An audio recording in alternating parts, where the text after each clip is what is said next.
cantante y compositora, nacida en Nueva York, posee 6 discos. Sus canciones han tocado el corazón de esta generación e invitan a todo aquel que las escuche a ser un adorador en espíritu y en verdad. Démosle la bienvenida a Cristín de Clario.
Si acaso usted está pensando, no me quedé muda. Todo lo contrario. ¿Sintieron ese silencio al principio? Ese vacío de sonido.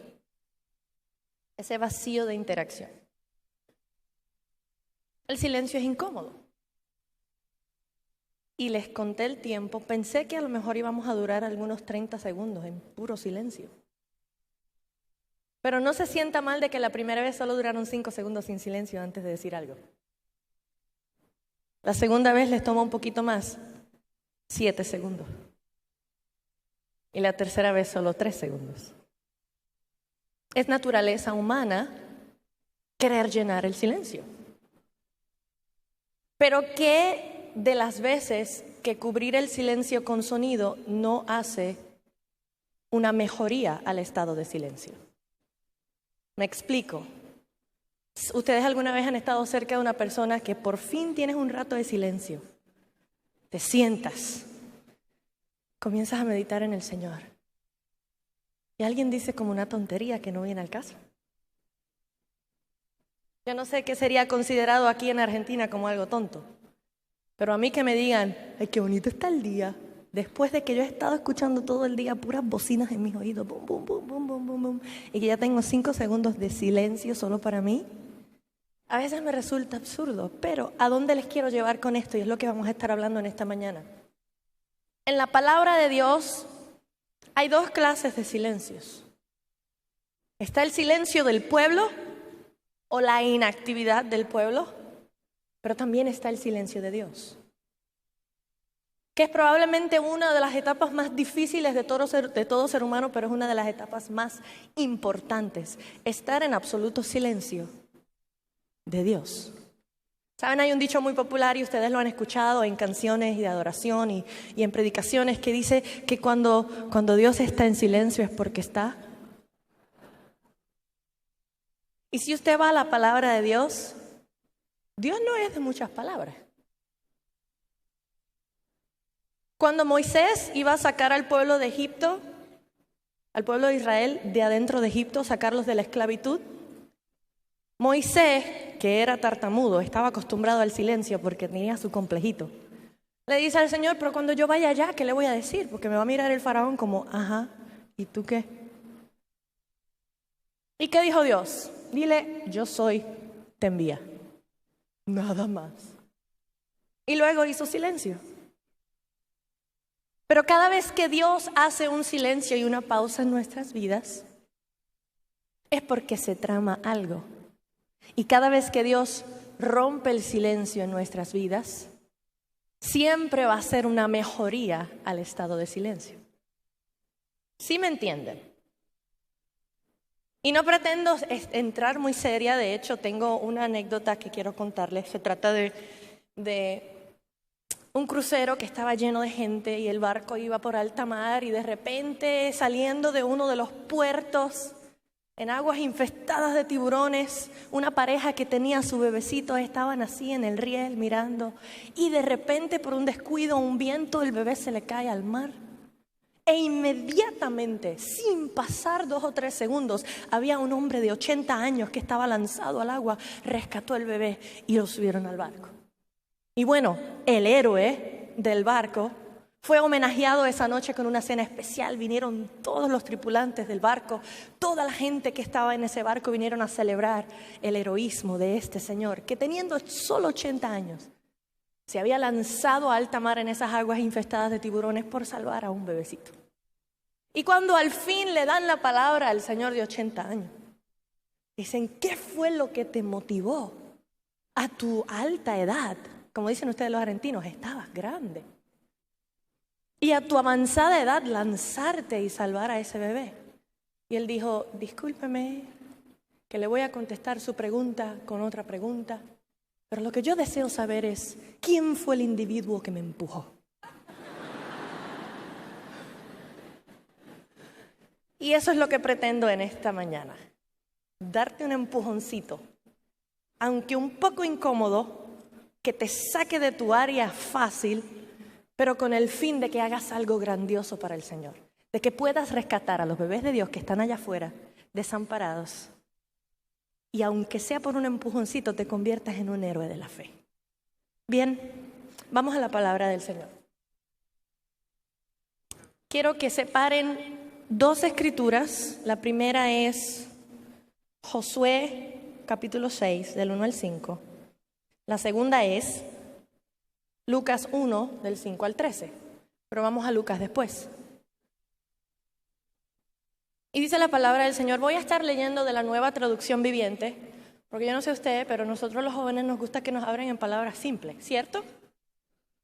Si nos dicen mucho, vos visteis, fuisteis, rescatasteis, rescatados de la gracia del Dios vivienteis, y todos esos isteis, y a mí como que ya en el primer teis ya me perdí. Y me gusta esta versión, Nueva Traducción Viviente, porque te habla en palabras claras. Dice del verso 1 al 5 del capítulo 6 de Josué, en el nombre del Padre, del Hijo y del Espíritu Santo. Amén. Dice, ahora bien, las puertas de Jericó estaban bien cerradas porque la gente tenía miedo de los israelitas. A nadie se le permitía entrar ni salir. Pero el Señor le dijo a Josué, te he entregado Jericó, a su rey, a todos sus guerreros fuertes. Tú y tus hombres de guerra marcharán alrededor de la ciudad una vez al día durante 6 días. 7 sacerdotes caminarán delante del arca, cada uno llevará un cuerno de carnero. El 7º día marcharán alrededor de la ciudad 7 veces mientras los sacerdotes tocan los cuernos. Cuando oigas a los sacerdotes dar un toque prolongado con los cuernos de carnero, haz que todo el pueblo grite lo más fuerte que pueda. Entonces los muros de la ciudad se derrumbarán y el pueblo irá directo a atacar la ciudad. Y todos sabemos el relato de Jericó. Incluso hay una canción de niños, los israelitas le dieron 7 vueltas, le dieron 7 vueltas a Jericó. Oh, gritaron todos, cayeron los muros de Jericó. Oh, gritaron todos, cayeron los muros de Jericó. Y lo cantábamos una y otra vez, era divertidísimo, pero pónganse a pensar. De acuerdo a la reacción que ustedes tuvieron al minuto de silencio que yo intenté hacer, en donde sintieron esa naturaleza humana de irrumpir en ese silencio, de llenar ese vacío con sus sonidos. Imagínense lo difícil que debe haber sido para el pueblo de Israel pasar 6 días dando la vuelta de una ciudad amurallada que ya Dios le había dicho que le había entregado y quedarse completamente callado. Imagínate que el Señor te haya dicho que tienes un ministerio de autoridad pesada en el reino de Dios que el Señor te ha hablado de ministrar a esta generación, de estar a cargo de cientos, tal vez miles de personas, de poder brindar mentoría, poder predicar o poder llevar el evangelio a las naciones, y que haya tanta promesa sobre ti y el Señor te diga, no digas nada. Que el Señor te diga que ya has de conquistar todas esas debilidades que te acosan, que te hostigan, que te acechan. Y el Señor te haya dicho, ya las conquistaste, pero no digas nada. Entiendo yo en mi corazón que lo que Dios estaba haciendo con el pueblo de Israel, ¿sabes qué era? Simplemente enseñándoles a obedecer y a depender. Diga conmigo, obedecer y depender. Otra vez, obedecer y depender. Dios le dijo, cállense. El pueblo de Israel era mucho peor que nosotros. Nosotros tenemos un poquito más de cordura en este tiempo, hemos aprendido un poquito más de costumbres, pero desde Éxodo hasta Levítico se ve que el pueblo de Israel era un pueblo terco, desobediente. Después incluso de haber visto la gloria de Dios en el monte Sinaí, haber visto a Moisés con su cara resplandeciente más que el sol del mediodía, hicieron un becerro de oro para adorar a un Dios que podían ver. ¿Por qué? Porque tenemos esa naturaleza de querer llenar las cosas nosotros y no permitir que Dios en su proceso y en su paciencia nos moldee de acuerdo al carácter de Cristo. Pero hay buenas noticias. La gracia de Dios siempre nos dará otra oportunidad. Y en esta mañana, yo sé que aquí habemos un grupo de personas que hemos entendido que estamos aquí por la gracia de Dios. Amén. Ahora, si hay algo dentro de ti que te ha hecho carente de poder llegar a ese punto de obediencia y de esa fe ciega en Dios, que dependes de Él, que si Él te dice brinca, tú le dices, ¿cuán alto, Señor? Sin cuestionar, sin titubear. Pues amén, ese es mi deseo. Y el pueblo de Israel, dice el verso 1, que la ciudad amurallada se había construido por el temor, el miedo que Jericó le tenía a Israel. ¿Sabes qué? El diablo te tiene miedo. Yo no sé si te has dado cuenta, pero el reino de las tinieblas te tiene miedo. Qué bueno por las 3 personas que lo recibieron.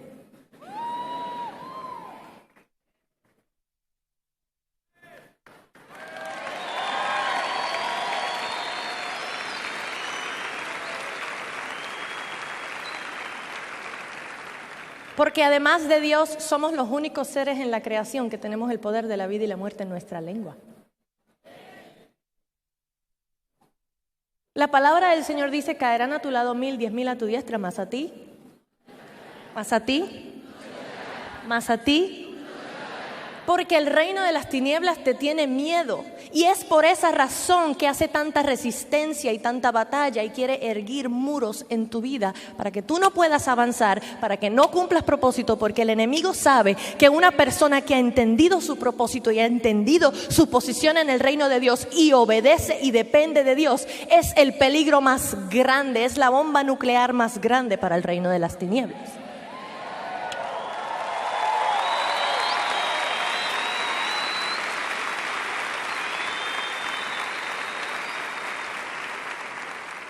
Y dice la palabra del Señor, que cuando el pueblo de Israel hubo obedecido a Dios y hubo pasado esos 6 días dándole la vuelta a Jericó en total silencio, que ya eso de por sí era un gran milagro.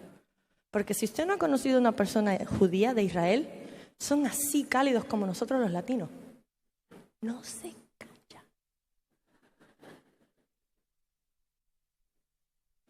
Y están todo el tiempo interactuando. Pasaron los 6 días.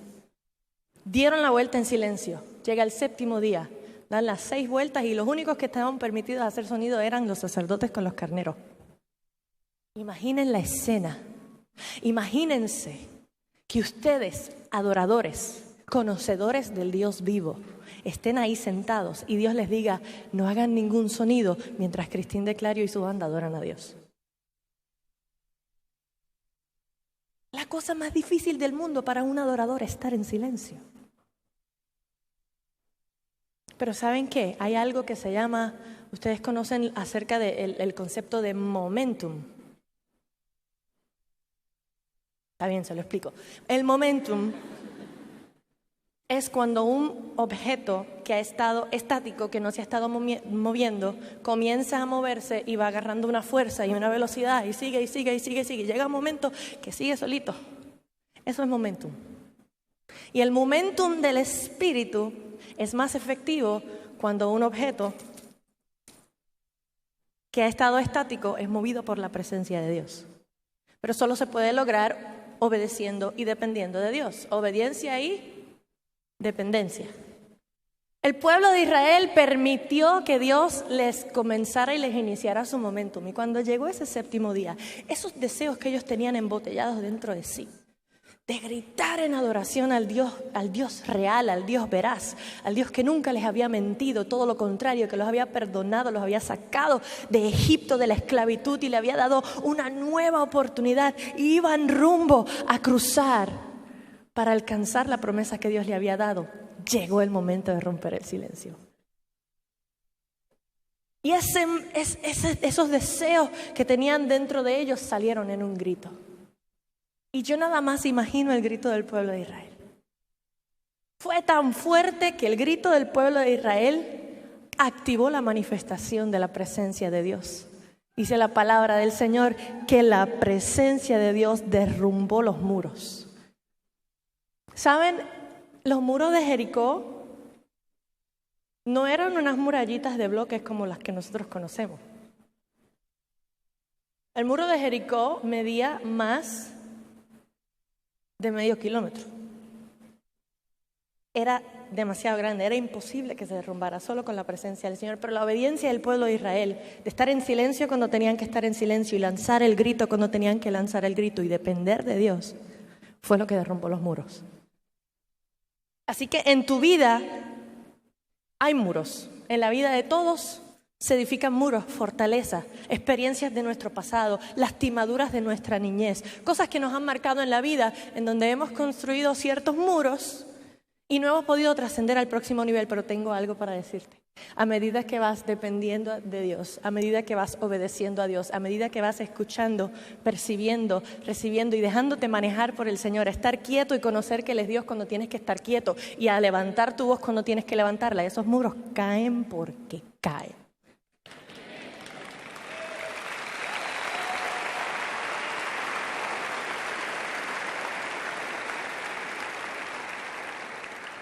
Ahora adelantemos un poco la historia y hablemos del silencio de Dios. Ya vimos el silencio del pueblo. Y lo que hace el silencio del pueblo cuando es dirigido por Dios, cuando rompemos el silencio podemos derrumbar muros. ¿Por qué? Porque obedecemos y dependemos de Dios. Adelanta 400 años. Lucas 1, versos 5 al 13. Dice así la palabra del Señor. Cuando Herodes era rey de Judea, hubo un sacerdote llamado Zacarías. Era miembro del grupo sacerdotal de Abdías, y su esposa Elizabeth también pertenecía a la familia sacerdotal de Aarón. Zacarías y Elizabeth eran justos a los ojos de Dios y cuidadosos en obedecer todos los mandamientos y las ordenanzas del Señor. No tenían hijos porque Elizabeth no podía quedar embarazada y los dos eran ya muy ancianos. Cierto día Zacarías se encontraba sirviendo a Dios en el templo porque su grupo de sacerdotes estaba de turno esa semana. Como era de costumbre entre los sacerdotes, le tocó por sorteo entrar en el santuario del Señor y quemar incienso. Mientras el incienso se quemaba, una gran multitud estaba afuera orando. Y mientras Zacarías estaba en el santuario, se le apareció un ángel del Señor de pie a la derecha del altar de incienso. Cuando Zacarías lo vio, se alarmó y se llenó de temor, pero el ángel le dijo: no tengas miedo, Zacarías. Dios ha oído tu oración. Tu esposa Elizabeth te dará un hijo y lo llamarás Juan. Ahora quiero que ustedes vean el escenario completo. Después de Salomón, todos sabemos que el rey Salomón fue el rey más rico y pudiente y más sabio que jamás haya existido. Pero al final de su reinado, porque le gustaban mucho las mujeres, Se dejó envolver por sus varias esposas de diferentes reinos, entre ellas algunas que adoraban a dioses paganos, y se dejó envolver por complacer a sus esposas y hizo marca indeleble de mezclar la oscuridad con la luz. Y dice la palabra del Señor que la presencia de Dios se levantó del templo y los abandonó. Pasaron 400 años del silencio de Dios. Volvamos al principio de esta charla. Ese silencio que ustedes escucharon. Imaginen que no hubiese sido yo haciendo ese silencio. Imaginen que hubiese sido Dios. Y que no hayan pasado 5, 7 o 3 segundos, sino 1 año, 10 años, 20 años, 80 años, 100 años, 200 años, hasta llegar a 400 años. Imaginen no solo lo incómodo de no escuchar la voz de Dios, sino la tortura de pensar, algún día la sentiré otra vez. Algún día llegaré a tocar esa presencia de Dios que me vivifica. Algún día podré llegar a verlo en la eternidad. ¿O es que mi pecado es tan y tan grande que Dios no se va a acercar a mí más nunca? Incluso en 400 años, una generación es aproximadamente 50 años. Pasaron casi 10 generaciones de gente que clamaban, de sacerdotes que clamaban todos los días. Cuando la Biblia habla acerca de que los sacerdotes estaban en el templo haciendo oraciones, la oración era la misma todos los días. A esa hora se oraba: Señor, escucha mi ruego, escucha mi oración. Te pido perdón, lo lamento. Quitaste de nosotros tu presencia, pero te anhelamos, te deseamos. Y ¿sabe una cosa? Nosotros llevamos varias generaciones, nuestros padres, nuestros abuelos, nuestros bisabuelos y tatarabuelos, llevan haciendo la misma oración por nuestra generación. Y Dios está comenzando a romper el silencio.